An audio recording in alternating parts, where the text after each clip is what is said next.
महाकारुणिक तथागत सम्यक संबुद्ध भगवंतांनी उपदेश केलेला धम्म आणि त्यांचा श्रावक संघ या तिन्ही रत्नांना सर्वप्रथम मी त्रिवार पंचांग प्रणाम करतो. विश्वरत्न बोधिसत्व डॉक्टर बाबासाहेब आंबेडकर, माता रमाई यांना त्रिवार पंचांग प्रणाम. राष्ट्रपिता ज्योतिबा फुले आणि सावित्रीबाई फुले त्यांना त्रिवार पंचांग प्रणाम. संत कबीर आणि ज्या ज्या महामानवांनी लोकांचं कल्याण झालं पाहिजे, चांगलं झालं पाहिजे म्हणून आपलं आयुष्य खर्ची केलं, मग ते कोणतेही जातीपंथ धर्माचे असो, त्या सर्वांना वंदन. आईवडिलांना वंदन. आणि या भिल्ली या गावामध्ये दर रविवारी विहारात गेलो पाहिजे. या निमित्ताने धामणगाव शहराची भारतीय बौद्ध महासभेची शाखा ही अविरतपणे काम करत आहे आणि त्यानिमित्ताने या ठिकाणी जमलेले आमचे समस्त भारतीय बौद्ध महासभेचे सर्व पदाधिकारी यांना मैत्रीपूर्ण जय भीम आणि भिल्ली या गावातील सर्व बौद्ध उपासक आणि उपासिका या सर्वांना जय भीम. सुखो बुद्धानुत्पादो सुखा सद्धम देशना सुखा संगस सामग्री समक्तानं तपो सुखो. सुखद आहे बुद्धाचे उत्पन्न होणे, सुखद आहे धम्माची देशना ऐकणे, सुखद आहे संघाची एकता आणि सुखद आहे सामूहिक केलेलं तप. सर्वांनाच माहिती आहे उद्या 12 तारखेला बुद्ध पौर्णिमा आहे. बुद्ध पौर्णिमा म्हणजे काय तर बुद्ध पौर्णिमा हा दिवस की या बुद्ध पौर्णिमेला 3 अशा महान घटना घडल्या. कोणत्या घडल्या? याच पौर्णिमेला सिद्धार्थाचा जन्म झाला. याच पौर्णिमेला सिद्धार्थाचे बोधिसत्व सम्यक संबुद्ध झाले आणि याच पौर्णिमेला सम्यक संबुद्धांचे महापरिनिर्वाण झाले. या तीनही घटना एकाच पौर्णिमेला झाल्या म्हणून आपण या पौर्णिमेला बुद्ध पौर्णिमा असे म्हणतो. जगामध्ये जे काही महापुरुष होऊन गेले असेल किंवा जगामध्ये जे काही लोकांचं कल्याण करण्याकरता आपले आयुष्य खर्च केले असेल, अनेक महापुरुष तुम्हाला दिसतील, परंतु कोणाच्याही बाबतीत अशी घटना घडल्याचे किंवा पाहिल्याचे किंवा ऐकल्याचे आपल्याला दिसून येत नाही. हे केवळ बुद्धाच्या बाबतीतच होते. म्हणून आपण या पौर्णिमेला बुद्ध पौर्णिमा म्हणून साजरी करतो. बुद्ध पौर्णिमा ही साजरी करताना आपण एक उत्सव म्हणून आणि उपवास व्रत म्हणून शिलाचे पालन करून ही आपण साजरी केली पाहिजे. जेव्हा आषाढ पौर्णिमेला महामायेच्या कुशीमध्ये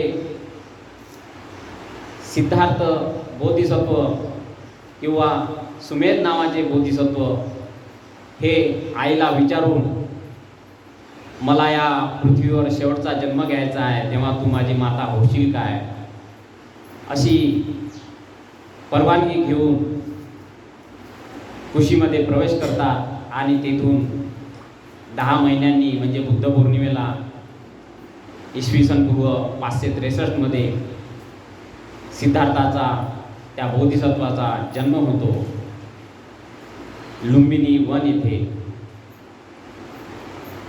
आणि त्यानंतर संसारात राहून सर्वांनाच माहीत आहे की त्यांनी गृहत्याग केला, तो शाक्य आणि कोलिया यांच्या संघर्षामुळे. त्याबद्दल लोक त्यांची प्रशंसा करतात. हाच तो कुलोत्पन्न क्षत्रिय ज्याने लोकांचं कल्याण झालं पाहिजे, जगामध्ये दुःख का आहे, यासाठी स्वकीयांशी लढून स्वखुशीने गृहत्याग करून संसाराचा त्याग केला. धन्य त्याची माता, धन्य त्याची पिता. आणि असा हा पुत्र ज्यांना लाभला, यामध्ये त्यांनी संसाराचा त्याग केल्यानंतर सगळ्यांना माहीत आहे की 6 वर्षे तपश्चर्या केली. अशी तपश्चर्या केली की 6 वर्ष तपश्चर्येमध्ये त्यांनी पाहिलं की पाठीला हात लावला तर पोट लागते, पोटाला हात लागला तर पाठ लागते. काही वेळेस ते मूर्छित होऊन पडायचे. त्यांना शेवटी असं वाटलं की आपण ज्या दुःखाचा शोध घेत आहे, त्या दुःखाचा शोध घेत असताना की जे काही आपण तपश्चर्या करत आहे, अन्नाचा त्याग करत आहे, यामुळे काही दुःखाच्या प्राप्तीचा शोध घेण्याकरता ही तपश्चर्या आजपर्यंत व्यर्थ गेली. शरीरात काहीतरी त्राण असणे आवश्यक आहे, म्हणून त्यांनी जेव्हा अन्न खाणे सुरू केले तेव्हा त्यांच्यासोबत जे 5 परिव्राजक होते ते हा भ्रष्ट आहे, यांनी तपश्चर्याचा भंग केला, म्हणून त्यांनी त्यांचा साथ सोडून दिला. आणि सिद्धार्थाने तेव्हापासून थोडं थोडं अन्न खाणे सुरू केलं आणि मग ते थोडे ताजेतवाने झाले. ताजेतवाने झाल्यानंतर त्यांना 5 स्वप्न दिसली. 5 स्वप्न अशी दिसली, एका रात्रीला त्यांना स्वप्न पडलं. 5 स्वप्न अशी दिसली की हा जो हिमालय आहे, हा हिमालय त्यांची उशी झाली. दोन्ही महासमुद्र, दोन्ही पायाचे समुद्रावर त्यांच्या पाय गेले आणि संपूर्ण पृथ्वीभर व्याप्त झाले ते. याचा अर्थ त्यांनी जेव्हा सकाळी उठून या स्वप्नाचा अर्थ काढला तेव्हा त्यांच्या लक्षात आलं का निश्चितच मला या ज्या ज्ञान मार्गाचा मी शोध घेत आहे, तो ज्ञान मार्ग मला प्राप्त होणार आहे. दुसरं स्वप्न त्यांना असं पडलं की त्यांच्या बेंबीतून तिर्या नावाचे गवत उंच असे आकाशाकडे गेले. याचा अर्थ त्यांनी असा काढला की मला जे काही ज्ञानप्राप्ती होणार आहे, जे काही माहीत पडणार आहे, ते इथल्या लोकांनाच नव्हे तर अंतरिक्षामध्ये जे काही ज्यांना आपण देव म्हणतो, ज्यांना सज्जन म्हणतो, त्यांच्यासुद्धा कमी पडणार आहे. तिसरं स्वप्न त्यांना असं पडलं की त्यांच्या काळ्या डोक्याचे, पांढऱ्या रंगाचे असे काही कीटकं त्यांच्या पायावर चढत होते आणि गुडघ्यावर येऊन थांबत होते. याचा अर्थ असा काढला की मला जे काही ज्ञानप्राप्ती होणार आहे ते सर्व माझ्याजवळ येतील आणि घेतील, माझ्याकडे येऊन ते मला जे काही ज्ञानप्राप्ती होईल ती माझ्याकडून घेतील, परंतु ते गुडघ्यापर्यंतच घेतील, मला जे पूर्ण ज्ञानप्राप्ती होईल. चौथं स्वप्न त्यांना असं पडलं की चारही दिशेने 4 रंगाचे पक्षी त्यांच्याजवळ पायापर्यंत यायचे आणि पायाजवळ येऊन ते एकाच रंगाचे पाहायचे. याचा अर्थ त्यांनी असा काढला की मला जी काही ज्ञानप्राप्ती होईल त्या प्राप्तीमध्ये अनेक ब्राह्मण, श्रमण, राजे, महाराजे माझ्यासोबत चर्चा करायला येतील आणि ते आपले विचार मांडतील आणि शेवटी ते माझ्याच मताचे काय करल, अनुकरण करल आणि माझ्या धम्माला शरण येतील. 5वं स्वप्न असं पडलं त्यांना की ते चिखलामधून चालत आहे. खूप सारा चिखल आहे, त्या चिखलामधून चालत आहे. चालत असताना त्यांना हे लक्षात आलं की त्या चिखलाचा अंश देखील त्यांच्या पायाला लागत नाही. याचा अर्थ असा काढला की मी जरी या संसारामध्ये आहे, ही संसार हा तृष्णेनं भरलेला आहे, परंतु मला जे काही ज्ञानप्राप्ती होईल त्या ज्ञानप्राप्तीने ही जी आहे तृष्णा, या संसारातच राहून मला तृष्णेचा लवलेशही लागणार नाही. असा त्यांनी जेव्हा विचार केला, चिंतन केलं आणि ते हे चिंतन करत असताना एका झाडाखाली ते बसले होते. अशा झाडाखाली बसले होते की त्या झाडाखाली यापूर्वीच सुजातेने काय केलं होतं, नवस केला होता. काय नवस केला होता तिने की मला जर पुत्र प्राप्त होईल तर मी दरवर्षी नवस फेडायला इथे येईल. म्हणून तिने पय्या नावाची जे दासी आहे तिला पाठवलं होतं आणि पाठवल्यानंतर जेव्हा तिला त्या वृक्षाखाली चिंतन करत असताना जे बोधिसत्व होते ते दिसले, तेव्हा तिला आश्चर्य वाटलं की जणू काही आमचं जे नवसा फेडण्याकरता जणू काही इथं देवच अवतरले काय. म्हणून ती जेव्हा सुजाताला सांगायला येते तेव्हा तीही खूप मोठी आनंदात होते आणि तिने स्वतः बनवलेली खीर मोठ्या आनंदाने ती स्वतः डोक्यावर घेऊन ती दोघी जणी त्या ठिकाणी येतात आणि त्यांना काय करते ते दान देतात. दान देताना जे बोधिसत्वाचं जे भिक्षापात्र होतं ते भिक्षापात्र कुठेही त्यांना दिसलंच नाही. त्यांच्याजवळ भिक्षापात्र होतं, ते भिक्षापात्र त्यांना दिसलं नाही. त्यामुळे दान घेण्यासाठी काहीतरी पात्र लागते. हे जेव्हा सुजाताला लक्षात आलं की यांच्याजवळ पात्र नाही आहे, तर ते सुजातानं कशामध्ये आणलं होतं ते खीर सोन्याच्या पात्रामध्ये आणलं होतं. सोन्याचं जे पात्र होतं त्या पात्रामध्ये आणलं होतं. त्या पात्रासहित तिने काय केलं, त्या सिद्धार्थास बोधिसत्वात काय केलं, ती खीर पात्रासहित दान दिली. आणि दान देताना तिने जेव्हा वंदन केलं तेव्हा ती काय म्हणते, ज्याप्रमाणे काय म्हणते ती, ज्याप्रमाणे माझी इच्छा पूर्ण झाली त्याप्रमाणे तुमचीही इच्छा पूर्ण हो. आणि ती दान बोधिसत्व स्वीकारून ती तिथून निघून जाते. बघा, हा बोधिसत्व 4 असंख्य 1 लाख कल्पापासून काय करत होता, इच्छेची स्फूर्ती करत होता ना. कशाची, की मला ज्ञान प्राप्ती झाली पाहिजे, मला सर्वज्ञता प्राप्त झाला पाहिजे, मला सम्यक संबुद्धी प्राप्त झाली पाहिजे. म्हणून काय करत होते, 4 असंख्य 1 लाख कल्पापासून पारमिताचे गडे पूर्ण करत करत करत करत शेवटी सिद्धार्थ म्हणून जन्माले आले. आणि कशासाठी, केवळ मात्र लोकांच्या हितासाठी, लोकांच्या सुखासाठी आणि दुःखातून मुक्त होण्या लोकांना करण्यासाठी ते काय करत होती. ज्यांची काय होती, एक सम्यक संकल्प होता, एक त्यांची काय होती, इच्छा होती. म्हणून सुजाता काय म्हणते, ज्याप्रमाणे माझी इच्छा पूर्ण झाली त्याप्रमाणे तुमचीही इच्छा पूर्ण हो. ते पण सुद्धा त्यांची इच्छा पूर्ण करण्यासाठी प्रयत्न करत होते ना. उग्यास का त्यांनी 6 वर्ष तपश्चर्या केली काय, नाही केली. तो तपश्चर्याचा काळ म्हणजे बघा किती मोठा होता. एखाद्याला अपयश आलं असतं, परत आला असता, पण बोधिसत्व परत आले काय, नाही आले. मग तेव्हा ते ताट कशा त्या सुप्पतिट्ट घाटावर घेऊन जाते आणि तिथे ते काय करतात, भोजन वगैरे झाल्यानंतर ते त्या जे घाट असते, जे नदी असते, नदीच्या प्रवाहासमोर काय करते, एक संकल्प करते, जर का मला बोधी प्राप्त होत असेल तर हे ताट प्रवाहाच्या उलट दिशेने वाहू दे, जर नसेल तर ते प्रवाहाच्या खालच्या दिशेने वाहू दे. ते ताट त्यांनी जेव्हा फेकलं त्या नदीच्या प्रवाहामध्ये तेव्हा ते कुठे गेलं, उलट्या दिशेने गेले. तेव्हा त्यांना खात्री झाली की निश्चितच मला बोधी प्राप्त होईल.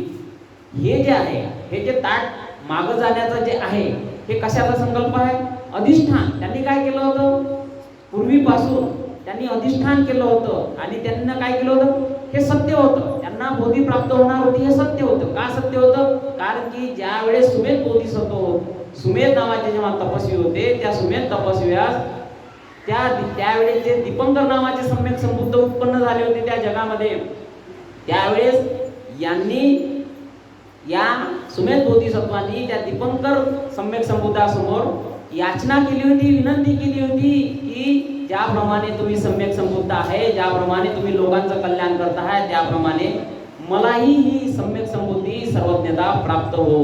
आणि त्यावेळेस त्या दीपंकर सम्यक संबुद्धांनी काय केली होती, भविष्यवाणी केली होती का इथून 4 असंख्य 1 लाख कल्पानंतर तू सिद्धार्थ म्हणून जन्मास येशील आणि त्यावेळेस तुला हे सम्यक संबुद्धी प्राप्त होईल. तो संकल्प होता, तो संकल्प आता पूर्णत्वास येणार होता. आणि त्यांचा तो अधिष्ठान पारमिता होती, त्या अधिष्ठान पारमिताच्या बलाने आणि ते सत्य होतं, त्यामुळे त्या सत्य क्रियाच्या बलाने ते काय गेलं, ताट प्रवाहाच्या उलट्या दिशेने गेलं. नाहीतर आपल्याला असं वाटते की ताट उलटं केलं असेल काय, काय झालं असेल काय. जेव्हा आपण याचा अभ्यास करतो तेव्हा आपल्याला समजून येते की ताट जे प्रवाहाच्या उलट्या दिशेने गेलं ते बलाचे परिणाम आहे, त्या काय सम्यक संकल्पाचे, अधिष्ठानाचे आणि सत्यक्रियेचे परिणाम आहे.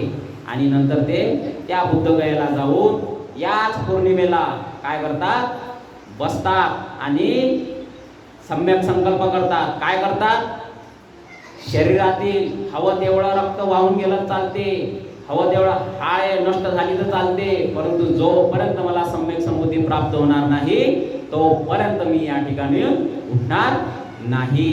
आणि त्यांनी हाता जे काही तुम्हाला आनापानसती शिकवल्या जाते, आना म्हणजे आत घेणे श्वास, पाना म्हणजे सोडणे श्वास आणि त्यावर लक्ष ठेवणे, त्यांनी काय केलं, हीच काय केली, याचाच त्यांनी अभ्यास केला, याचाच त्यांनी सराव केला आणि चित्त एकाग्र केलं. चित्त एकाग्र करून त्यांना काय केलं, प्रथम ध्यान, दुसरं ध्यान, तिसरं ध्यान आणि चौथं ध्यान.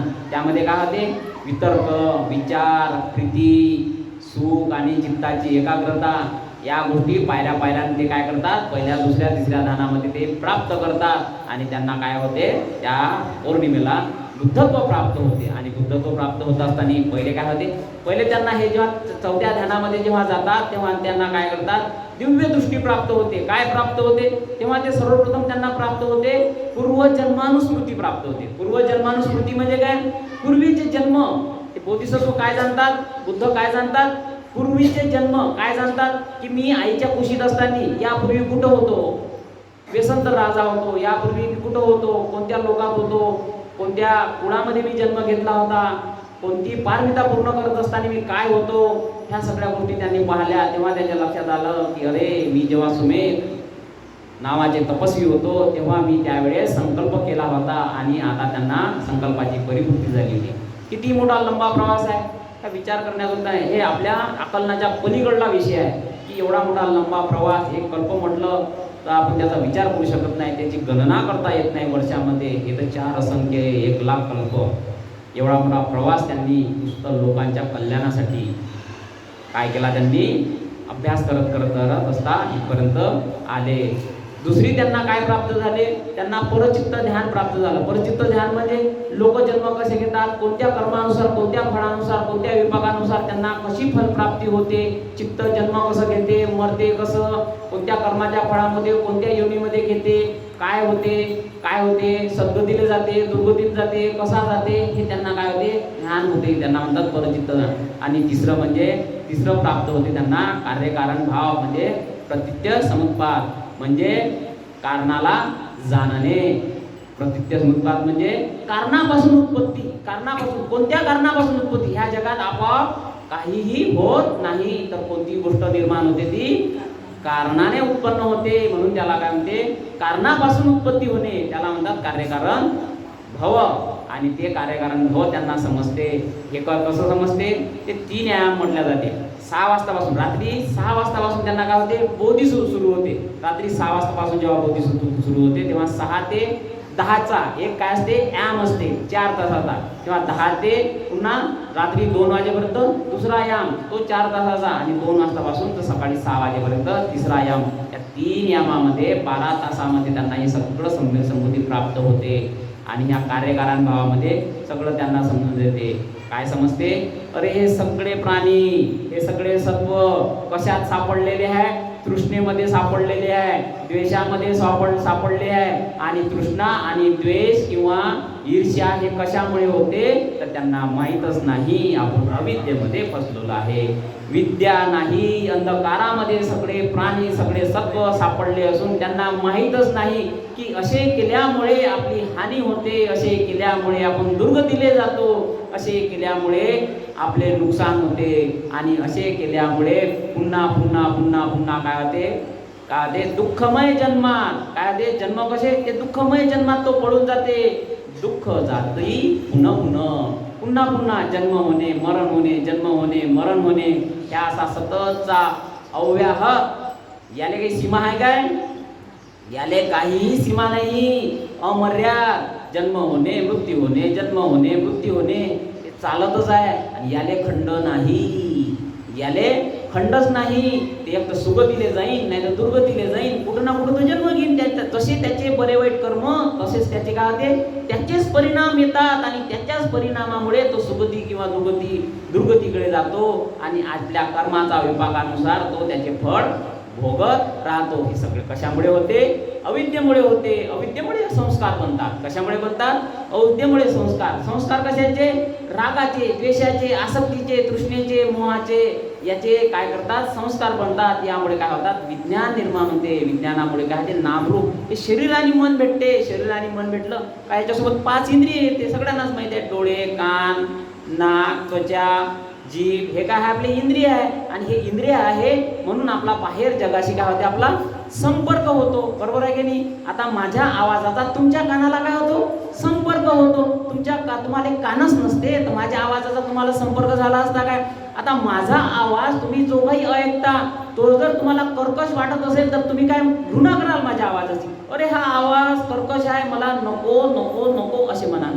माझा आवाज मधुर असेल, माझी धम्मदेशना चांगली असेल तर तुम्ही काय म्हणाल किती चांगलं सांगून राहिले, हा गोडगोड आवाज आहे, हे मी ऐकलं पाहिजे, बरोबर आहे की नाही. ह्या आवाजाबद्दल काय होते आसक्ती निर्माण होते. मग ते दोनच गोष्टी होते का नाही, एक तर आसक्ती पाहिजे होते, नाही तर नाही पाहिजे, बरोबर आहे की नाही. या गोष्टीमुळे नाही तर कधी कधी एखादं काय होते त्याला कधी दुःखही नाही होत, त्याचं म्हणजे सुखही नाही होत, त्या आवाजाचं दुःखही नाही होत, अशी एक याला काय म्हणतात संवेदना होते. या इंद्रियामुळे आपला जगाशी काय होते संपर्क होतो, आणि याच्यामुळे काय होते वेदना म्हणजे जाणीव होते. कशाची जाणीव होते, चांगला आहे का वाईट आहे, बरोबर आहे की नाही. एखाद्याचं सुंदर रूप असते ते एखाद्याला आवडते, एखाद्याचं कुरूप असते एखाद्याला नाही आवडत, बरोबर आहे की. म्हणजे आवड नावड ही प्रतिक्रिया कोणाच्या मनामध्ये होते, आपल्या स्वतःच्या मनामध्ये निर्माण होते. आणि मग काय करतो आपण त्याची परिभाषा करतो, अरे हे चांगलं आहे, अरे हे वाईट आहे, बरोबर आहे की नाही. हे चांगलं आणि वाईट कुठून शिकल्या जाते, एक तर गुरु परंपरेपासून शिकल्या जाते, किंवा आपल्या आई वडिलांपासून शिकल्या जाते, किंवा आपण शाळेमध्ये जातो हे चांगलं आहे ते चांगलं आहे. यामुळे आपले काय बनतात संस्कार बनतात, आणि त्याच्या संवेदना जेव्हा होते तेव्हा सुखद किंवा दुःखद संवेदना होते. आणि मग त्याची काय होते आपल्याला पाहिजे नसन तर तृष्णा निर्माण होते, नाही पाहिजे नसन तर द्वेष निर्माण होते, जळफळाट निर्माण होते. आणि याचेच काय बनते विळखा, त्याला तृष्णेचा विळखा म्हटलं जाते, त्याचं उपादान बनते, आणि उपादान बनते, आणि त्यामधून त्या उपादानामधून पुन्हा काय होते पुन्हा भव तयार होते. भव म्हणजे काय, एकातून दुसरं निर्माण होते, एकातून दुसरं निर्माण होणे म्हणजे काय, एकातून दुसरं निर्माण म्हणजे एकापासून दुसरं तयार होते, आणि दुसरं जेव्हा तयार होते मग पुन्हा काय होते जन्म. भव म्हणजे काय होणे, उत्पन्न होणे, आणि दुसरं काय जाती म्हणजे जन्म होणे, आणि त्यापासून जन्म होते पुन्हा मरते, जन्म होते मरते. मग याच्यातच गुरपटला आहे तो, दुसरं तिसरं काहीच नाही, याच्यातच होते आणि याच्यातच तो जन्म घेते, याच्यातच मरते.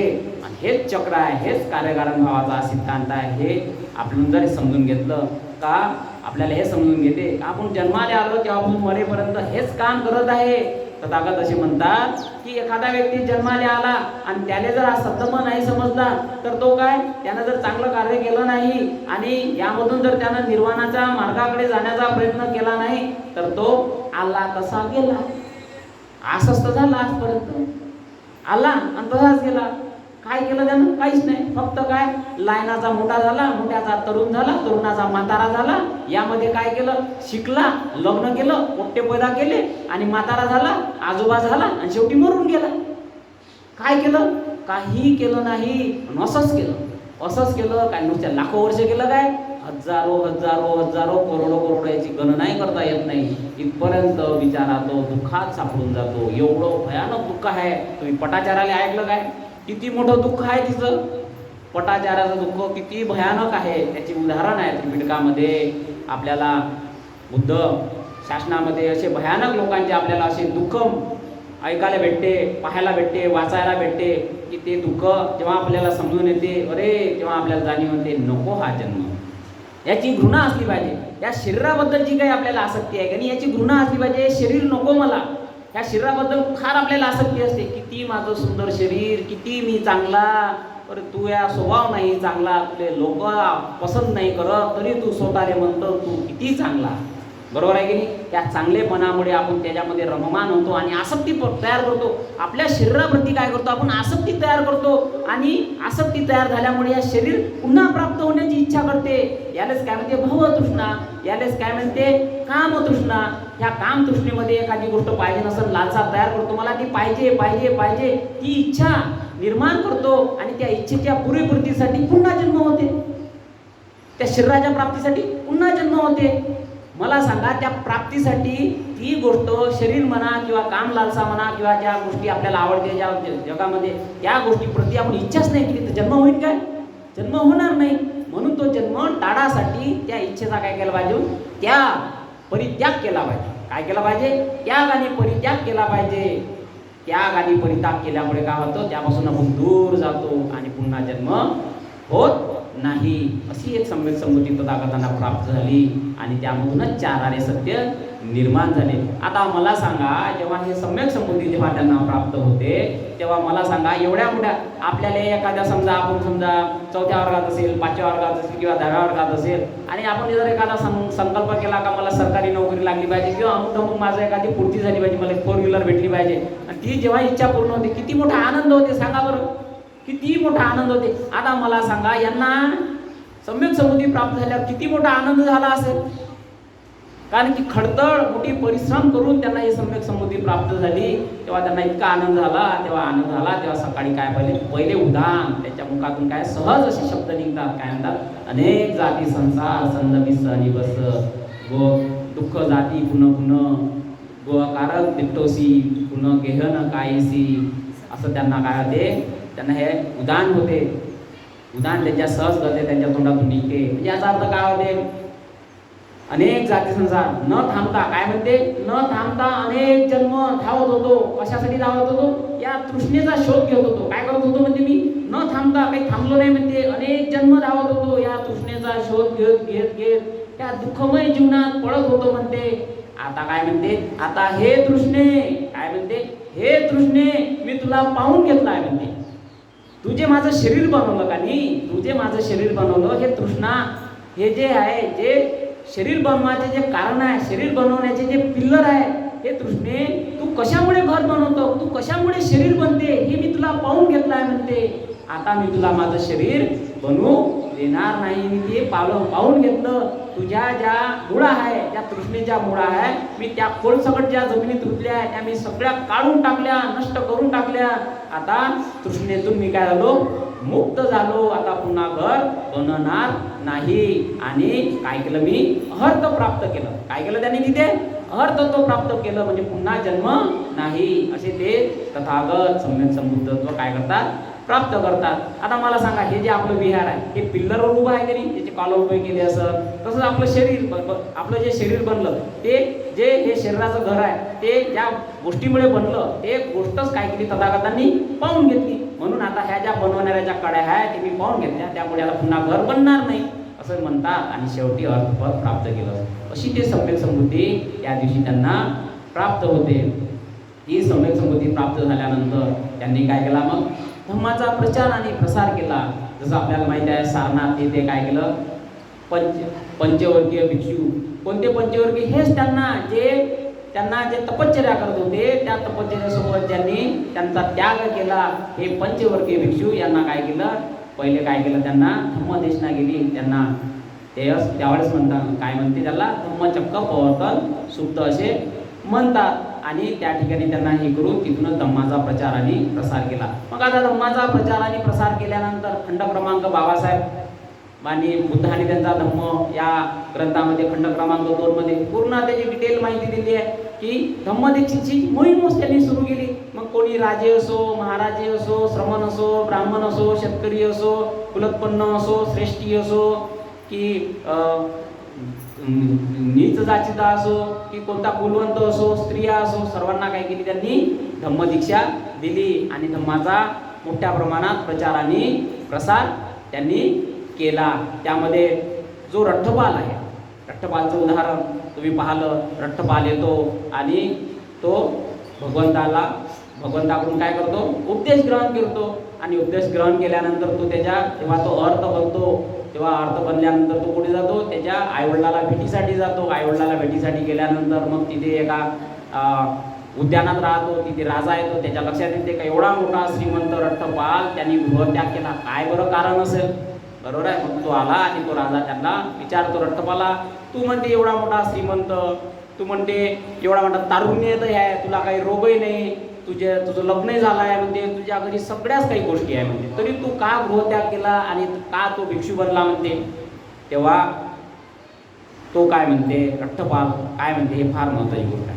राजा म्हणत असताना राजा म्हणते का जे काही संसाराचा त्याग करत असते, असं मी ऐकलं की एखादा रोगी आहे, काय करायचं आहे बा, संसाराचा त्याग केला पाहिजे. एखाद्या व्यक्तीला वाटते की म्हातारा आहे, आता काय करायचं, मी संसाराचा त्याग केला पाहिजे. एखाद्या व्यक्तीला नातेवाईकच नसते बा, म्हणून संसाराचा त्याग केला पाहिजे. असे लोक संसाराचा त्याग करत असताना ते आपले अनुभव सांगतात किंवा असं मी पाहिलं परंतु तुझ्याजवळ ते सगळं काही आहे, गरीबही नाही आहे तू. मग तो म्हणते का मी तथागतांनी जो मला धम्म सांगितला त्या धम्मामुळे मला समजलं. काय समजलं म्हणते? हे जग अनित्य आहे. काय आहे? हे जग अनित्य आहे, इथं काहीही नाही. हे जग बदलणारं जग आहे. हे जग बदलणार आहे. क्षण प्रतिक्षण काय आहे? बदलणारं जग आहे. या जगामध्ये मी म्हणणारं, माझं म्हणणारं या जगामध्ये काहीही नाही. दुसरं काय? दुसरी गोष्ट सांगते. काय म्हणते? या जगाचा कोणी लालन पालन करता नाही. या जगात हे जग कोणी चालवत नाही. या जगाचा कोणी वाली नाही. आणि तिसरं काय म्हणते? हे जग तृष्णेनं काय झालं? बंधन बांधल्या गेलं आहे. हे जग बांधल्या गेलं आहे. तृष्णेचा दास होऊन लोक काय झाले? दुःखी कष्टी झाले आहे. ह्या जगात राहिलं तर काय होते? तृष्णाच आहे की नाही? आपलं, मी, माझा परिवार, माझे पोरं, माझी संपत्ती, माझी गाडी, मी ह्या सगळ्या तृष्णेच्या ह्याच्यात तो काय शेवटी दुःखमय जीवनातच पडून राहते. आणि सोबत चौथं काय म्हणते? या भौतिक जगात जे काही आपण कमावलं ते एकही नेता नाही येत. काय नेता आहे ते सांगा बरं. आपण काय कमवून राहिलो? आपण हे कमवून राहिलो का जे आपल्याला नेताच येत नाही. मग आपल्याला कमवायचं काय आहे? आपल्याला हे कमवायचं आहे का जे आपल्याला नेता आलं पाहिजे. आणि काय नेता येते? तुम्ही जे कमावता, तुम्ही संपत्ती कमावता, तुम्ही घर बनवता, ती आपली संपत्ती, आपले बरोबर, आपली इस्टेट, आपली मालमत्ता, ह्या सगळ्या गोष्टीच्या मागे आपण सगळेजण लागला आहे. हे गोष्ट तर एकही नेता येत नाही. मग मला सांगा, जन्म होते, मरण होते, मरण होते. या भवचक्रामध्ये आपल्या उपयोगी काय पडते? काहीतरी उपयोगी तर पडत असत ना, बरोबर आहे की नाही? मग भगवंत असे म्हणतात का जे काही तो आपले जन्म मरण होते, जे काही सद्गती सुगती प्राप्त होते ते कर्माच्या आधारावर होते, बरोबर आहे की नाही? आपले जसे कर्म तसे फळ. त्या कर्मानुसार आपल्याला सुगती किंवा दुर्गती. मग कर्म चांगले असेल तर चांगलं, कर्म चांगले असेल तर सुगती, कर्म चांगले नसेल, वाईट असेल तर दुर्गती. मग आपल्याला सुख पाहिजे भविष्यासाठी. मग भविष्यासाठी सुख पाहिजे तर काय केलं पाहिजे? सुख प्राप्त कसं होईल, बरोबर आहे की नाही? सुख प्राप्त कसं होईल त्यासाठी झटलं पाहिजे ना. मग सुख म्हणजे काय? पुण्याचं नाव आहे, बरोबर आहे की नाही? म्हणून आपण काय कमावलं पाहिजे? पुण्य कमावलं पाहिजे. काय नेता येते संघ? पुण्य नेता येते संघ, किंवा पापही नेता येते संघ. नेलं काय पाहिजे? एक तर पुण्य नेलं पाहिजे, नाही तर पाप नेलं पाहिजे. पण आपण असं काही कमावतो का जे आपल्याला नेताच येत नाही. पाप नेलं तर दुर्गती आहे, त्याच्यापेक्षा पुण्य कमावणं. भगवंताचा उद्देश कशासाठी आहे? पुण्य कमावण्यासाठी, की जेणेकरून सद्गतीले गेले पाहिजे आणि वरच्यावर कुठे गेले पाहिजे? निर्वाणाचा साक्षात्कार झाला पाहिजे. दुःखातून सगळे प्राणी, सगळे सत्व काय झाले पाहिजे? दुःखातून मुक्त झाले पाहिजे. निर्वाणाचा साक्षात्कार त्यांना झाला पाहिजे. आता मला सांगा, ह्या जगात जे काही कमावलं ते सगळं चोरता येते? पुण्य कोणाला चोरता येते काय? चोरून दाखवावर. मग अशी गोष्ट कमवा की जी चोरताच नाही, कोणाला चोरता येत नाही. पुण्य अशी गोष्ट आहे का जी चोरता येत नाही, तीच तर कमावली पाहिजे. ती कमावण्याच्या आपण मागं लागलो पाहिजे. हाच तर बुद्ध पौर्णिमेचा खरा अर्थ आहे. या गोष्टी जर आपण समजून घेतल्या तर आपण काय करतो? त्या द्वेषापासून मुक्त होतो, तृष्णेपासून मुक्त होतो आणि लोकांचं कल्याण करण्याच्या मार्गी लागतो. का लोकांचं कल्याण झालं पाहिजे, चांगलं झालं पाहिजे. पुण्यधर्म काय आहे?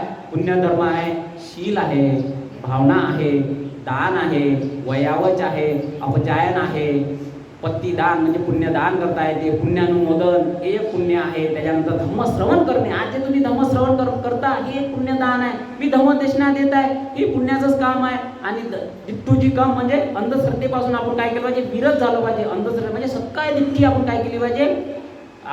सम्यक दृष्टी आपण काय केली पाहिजे? प्राप्त केली पाहिजे. हे पुण्याचं जे काय नाव आहे, असे आपण पुण्यकर्म केले पाहिजे. मैत्री केली पाहिजे. हे पुण्यकर्म आपण या ठिकाणी केले तर निश्चितपणे आपल्याला काय होते? पुण्यकर्माचा साठा आपण आपल्या पदरी पाडू शकतो आणि तोच आपले घेऊ शकतो. याला काय म्हटलं जाते? पाथेय. जे काही नेता येते ते काय असते? आपली शिदुरी. जन्म मरण्याच्या फेऱ्यात जे काही आपल्याला नेता येते ते जे काही आपण घेऊन जातो ते म्हणजे आपलं पाथेय. म्हणजे काय? आपली शिदुरी पाहिजे ना. आता तुम्ही वावरात जाता तर तुम्ही शिदुरी नेता का नाही? तुम्हाला माहिती आहे ना, मला भूक लागल, मग तिथं भूक लागल्यावर मला पाणी पाहिजे तर डब्बा, वॉटर बॅग आपण घेऊन जातो का नाही? काहून का? आपल्याला माहीत असते मी तिथं गेल्यावर मला तहान लागते, मला भूक लागते, म्हणून आपण जेवण करतो. आता मला सांगा, जन्म मरण्याच्या वेळात आपल्याला असं काही वाटत नाही का मला सद्गती भेटली पाहिजे म्हणून मी पुण्याची शिदुरी नेली पाहिजे? म्हणून तुम्ही काय केली पाहिजे? पुण्याची शिदुरी आपण आपल्या संग नेली पाहिजे. अशा पद्धतीने काय करतात त्या रट्टपालाने हा उपदेश दिला. दुसरा उपदेश आहे त्याच्यामध्ये बुद्धांच्या धर्मामध्ये त्याच खंडामध्ये प्रकृती चंडालिका, तो उपदेश फारसा सुंदर आहे. ती जेव्हा भिक्षू आनंदाच्या मागे लागते, कशासाठी लागते की मला याच्यासोबतच काय करायचं आहे, लग्न करायचं आहे. वाचला तुम्ही बुद्धांचा धर्म. ती प्रकृती चंडालिका म्हणते मला हा आनंद फार आवडला आणि मला ह्या आनंदासोबत काय करायचं आहे, लग्न करायचं आहे. बरोबर आहे की नाही. हा आनंद बुद्धाचा शिष्य असतो. आनंद म्हणते मी बुद्धाचा शिष्य झालो आहे, मी तुझ्यासोबत लग्न नाही करू शकत. बरोबर आहे की नाही. हे भगवंताजवळ काय करते, आनंद सांगते. तेव्हा आनंद म्हणते तिला तू माझ्याजवळ बोलाव म्हणते, तू माझ्या जेवणामध्ये तिला पाठव म्हणते. आणि जेव्हा ती बसते त्यांच्यासमोर मुंडन करायला लावते पहिलेच, आणि जेव्हा ती बसते तेव्हा ती भगवंत काय करतात, तिला उपदेश करतात. काय कसा उपदेश करतात, हे चंडालिका म्हणते तुला आनंदाची कोणती गोष्ट आवडली म्हणते का ज्याच्यापासून तू तिला आवडला, तुला काही ना काही आवडलं असेल ना, का तू त्याच्यासोबत मोहित पडली, तुला लग्न करायचं आहे. किंवा चंडालिका काय म्हणते, मला त्याचे डोळे आवडले. काय म्हणते, मला काय म्हणते, त्याचे डोळे आवडले म्हणते. भगवंत काय म्हणते, अगं चंडालिका, डोळे हे काय आहे, घाणीचे माहेर घर आहे ना. काय एखाद्या सकाळी सकाळी एखाद्या स्त्रीले पहा बरं, तिनं जर डोळे तिनं धुतले नसेल पाण्यानं तर काय होते, चिपूड येते का नाही, मग काय घाणच आहे का नाही. काय हे घाण्याचे माहेर घर आहे. मग म्हणते मला नाक आवडलं. अगं हे तर शेंबडाचं माहेर घर आहे. कशाचं माहेर घर आहे, अगं हे शेंबडाचं माहेर घर आहे. मला त्याचं तोंड आहे, तोंड हे थुंकीचं माहेर घर आहे. हे शरीर हे काय नुसतं काय घामेचं माहेर आहे, घामच येते त्याच्यातून वासच येते. मला सांगा दोन तीन दिवस एखाद्यानं ह्या उन्हाळ्यात त्यांनी आंघोळ नका करू, त्याच्याजवळ बसताची इच्छा नाही होते का इच्छा, बरं बसता येत नाही ना. मला सांगा मग काय त्याची आवड आहे, सांगा कुठून आवड झाली, का स्प्रे मारला, आंघोळ केली म्हणून सुगंध येते म्हणून आवडते असं काही. ही ओरिजिनल गोष्ट आहे. हे शरीर काय आहे, दुर्गंधीनं भरलेलं आहे. कायोजी गुच्छो, कायाजी गुच्छो सकलो दुर्गंधो. हे जे शरीर आहे हे दुर्गंधीने भरलेलं आहे. बघा हे शरीर दुर्गंधीनं, अरे दुर्गंधीनं नसतं भरलं तर कायले आंघोळ करायला लागली असती सांगा बरं. कोणाले साबण आणा लागली असती, किती मोठा साबणीचा खर्च आहे तो. साबण आणा, आंघोळ करा, साबणीले ते अंगाले घासा आणि दुर्गंधी काढा, असाच तो किती मोठा आघात आहे की नाही. हे शरीर सगळं दुर्गंधीने भरले आहे. जेव्हा हे तथागत तिला सांगत होते चंडालिकाला, तेव्हा तिने अनित्याचा, तिला विराग, त्या रूपापासून, त्या आसक्तीपासून दूर जात होती. ते त्या धम्मदेशनेनं ती दूर जात होती. तिला समजून आलं, अरे नको ते शरीर, नको ते कान, नको ते डोळे, हे तर सारं दुर्गंधीनं भरलेलं आहे. पहा, एखादा आपल्याला जर चांगलं वाटत असेल, एखादा गाल चांगला वाटत असेल, एखादं सौंदर्य चांगलं वाटत असेल, तर तिथं कल्पना करा का तिथं एवढा मोठा फोड झाला आहे आणि त्या फोडातून चांगला मोठा पू निघत आहे. कल्पना करा बरं. आवडणारी गोष्ट आवडतच नाही तुम्हाला. पू निघणारी गोष्ट कोणाला आवडते, ती एकाली नाही आवडत. बरोबर आहे की नाही. आणि शरीर तसंच आहे ना. शरीर काय आहे ते, शेवटी काय होते, ते मरते. एखादी सुंदर स्त्री आहे, समजा ते मेली आणि तिला जर समजा मशानावर ठेवली, तर मग ज्याला आवडत होती त्यांना तिथं जाऊन खरंच त्याला ते मेलेलं त्या प्रेताला आवडत का ते प्रेत, एखादी नाही आवडत. अशीच तर गोष्ट आहे. काय गुच्छो सकलो दुर्गंधो गच्छन्ति सर्वे मरणं. हे सगळं मरणार आहे. सगळं हे धन जे आहे की नाही, हे सगळं दुर्गंधीने भरलेलं आहे. हे सगळं मरणधर्मी आहे. कसं धर्मी आहे, मरणधर्मी आहे. म्हणून याच्या आसक्ती पडू नये. हा एक उद्देश होता. असा धम्माचा प्रचार आणि प्रसार तथागतांनी काय केला, 45 वर्ष केला. सतत किती वर्ष केला, 45 वर्ष केला. त्याच्यामध्ये काय सांगितलं, लोकांना दान सांगितलं, लोकांना कर्मसिद्धांत सांगितलं, सगळं गोष्टी लोकांना धम्मोपदेश दिला. जो व्यक्ती जसा याचा तसा व्यक्ती त्याला काय करा, त्या व्यक्तीला धम्म समजून सांगायचा आणि त्या धम्मा समजून सांगायचा. शील सांगायचे, दान पारमित, त्या ज्या काही पारमिता होत्या त्या पारमिता समजून सांगायच्या, गोष्टीतून सांगायचे. असं धम्माचा प्रवास करता करता अखेर 80व्या वर्षी याच पौर्णिमेला कुठे, कुशीनागा, ज्याला काय म्हणतात उत्तर प्रदेशमध्ये काय आहे, कुशीनगर आहे, ज्याला कुशीनारा म्हटल्या जाते. त्या ठिकाणी माझा तथागत म्हणते, माझा मी तिथे काय ठेवणार, देह ठेवणार. त्या ठिकाणी कसा ठेवला तिथं देह, त्या ठिकाणी 2 शाल वृक्ष होते. जन्म झाला तर कोणत्या वृक्षाखाली झाला, शाल वृक्षाखाली झाला. लुंबिनी येथे कोणतं वृक्ष होतं, ते शाल वृक्षच होतं. आणि जेव्हा महापरिनिर्वाण होते तेव्हा ते 2 शाल वृक्ष, त्यावेळेस म्हणतात ह्या उन्हाळ्यात मला सांगा कोणतं झाड बहरते काय, फुलं असते काय, नसते. जेव्हा त्या पौर्णिमेला तथागताचं महापरिनिर्वाण होणार होतं त्यावेळेस ते दोन्ही वृक्ष फुलांनी बहरलेले होते आणि फुलांनी बहरून ते संपूर्ण फुलं शरीरात तथागतांच्या शरीरावर काय काय संपूर्ण असे पडले होते. तथागतांचं स्वागत त्यांनी केलं होतं. त्यांच्या फुलांनी काय केली होती, पूजा केली होती. आणि आनंदात तिथे काय म्हणते, तथागता म्हणते एवढे चांगले चांगले मोठमोठे शहर सोडून, जसं राजगृह आहे, जेतवन आहे, वैशाली आहे, श्रावस्ती आहे, असे मोठे मोठे शहर सोडून म्हणते तथागता म्हणते या घनदाट अरण्यामध्ये, या कुशीनगरमध्ये आपण देह ठेवत आहे म्हणते. तेव्हा आनंदाला काय म्हणते तथागत, आनंदा असे नको म्हणूस म्हणते. या ठिकाणी म्हणते मी यापूर्वी 6 वेळा देह ठेवला आहे म्हणते. काय म्हणते, 6 वेळा देह ठेवला आहे म्हणते. आणि 7व्या वेळा मी सुदर्शन राजा चक्रवर्ती असताना, सुदर्शन चक्रवर्ती राजा असताना मी जेव्हा तान पारमिता केली त्यावेळेस मी 7वा देह या ठिकाणी ठेवला म्हणते. आणि आता मी या ठिकाणी सम्यक संबुद्ध प्राप्त करून 8वा देह या ठिकाणी ठेवत आहे म्हणते. ही नगरी त्यावेळेस फार भरलेली होती म्हणते. म्हणजे त्यांनी त्या ठिकाणी काय केलं हे सांगू, त्या ठिकाणी त्यांनी काय केलं, या ठिकाणी देह ठेवला. आणि देह ठेवताना हीच ती पौर्णिमा होती. म्हणून ही 3 गुणांनी भरलेली पौर्णिमा आहे. 3 गुणांनी, त्रिगुणांनी युक्त अशी काय आहे, ही बुद्ध पौर्णिमा आहे. म्हणून त्याला आपण जयंती म्हणत नाही, आपण त्याला काय म्हणतात, स्मृती दिन म्हणत नाही. आपण काय म्हणतो त्याला, ह्या पौर्णिमेला बुद्ध पौर्णिमा म्हणतो. आणि ह्या बुद्ध पौर्णिमा औचित्य साधून या ठिकाणी आपण धम्मदेशना ग्रहण केली.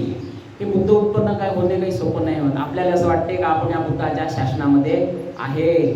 हे बुद्ध उत्पन्न होणे मोठं कठीण आहे. दुर्लभो बुद्ध उत्पादो इमस्मी लोके. ह्या जगामध्ये बुद्ध उत्पन्न होणे दुर्लभ आहे.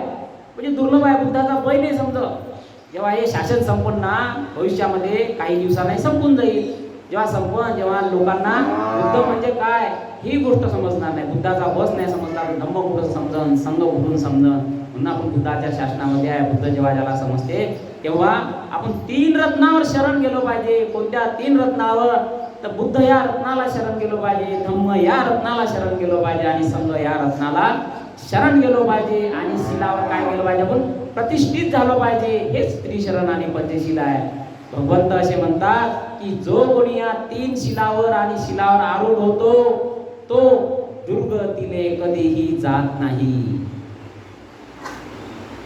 काही होऊ शकते, इकडलं तिकडं होऊ शकते, परंतु ही अशी एकमेव गोष्ट आहे की 3 शरणावर आणि पंचशिलावर जो आरूढ आहे तो दुर्गतीले कधी जात नाही. आणि तथागत काय म्हणतात, ज्या कोणाला असं वाटत असेल का माझा प्रिय पुत्र आहे, माझा नवरा मला आवडते, माझी पत्नी मला आवडते, माझे लेकरं आवडते, मला हा आवडते, मला तो आवडते, तर त्याचं कल्याण जर करायचं असेल, तुम्हाला असं वाटत असेल तर त्या व्यक्तीला काय करायचं, इथं आणायचं. कुठे आणायचं, 3 रत्नावर शरण जाण्यासाठी आणायचं. तुम्ही हे प्रयत्न केले पाहिजे. नाही तर आपण त्याच्या भलत्याच इच्छा पूर्ण करतो. त्याच्या इच्छा पूर्तीसाठी त्याला काय करायचं, या धम्म प्रवाहामध्ये त्याला आणायचं आणि बुद्धाला शरण, धम्माला शरण आणि संघाला शरण जाण्यासाठी त्याला प्रयत्न करायचे.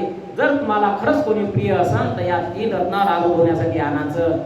काही होऊ शकते, परंतु या 3 रत्नावर गेल्यानंतर तो दुर्गतीला जात नाही, त्याची सद्गतीच होते. आणि दिवसेंदिवस उत्तरोत्तर त्याची काय करतो, त्याची प्रगती करते आणि निर्वाणाच्या मार्गाकडे जातो. म्हणजे कुठे जातो, तो सुखाकडे जातो.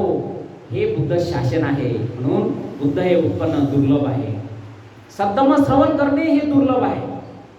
बुद्ध उत्पन्न झाल्यावर धम्मदेशना होते. बुद्धाच धम्मदेशना करेल की नाही. आता बुद्धच नसेल तर धम्म कोणाला ऐकायला भेटेल काय, ऐकायलाच नाही भेटत त्यावेळेस.